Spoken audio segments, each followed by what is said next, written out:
સુરતની વરાછા પોલીસને લાંબા સમયથી ફરાર રહેલા એક રીઢા ગુનેગારને પકડવામાં મોટી સફળતા મળી છે। વર્ષ 2005માં વાહન ચોરીના ગુનામાં ઝડપાયેલો આરોપી લોકઅપનો સળિયો તોડી ભાગી ગયો હતો અને છેલ્લા 21 વર્ષથી ફરાર હતો। હ્યુમન ઇન્ટેલિજન્સ અને ટેકનિકલ સર્વેલન્સના આધારે પોલીસે ઉત્તર પ્રદેશના ફતેપુર જિલ્લાના એક અંતરિયાળ ગામમાંથી આરોપીને ઝડપી પાડી વધુ તપાસ શરૂ કરી છે।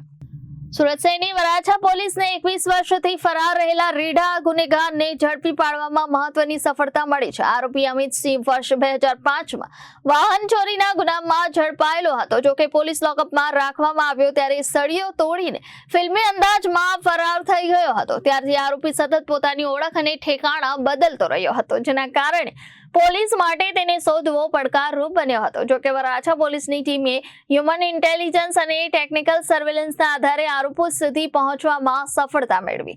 પોલીસે ઉત્તર પ્રદેશના ફતેપુર જિલ્લાના એક અંતરિયાળ ગામમાં દરોડો પાડી આરોપી અમિત સિંહને ઝડપી પાડ્યો અને કાયદેસરની કાર્યવાહી માટે સુરત લાવવામાં આવ્યો છે। Bureau report Janadesh news, Surat.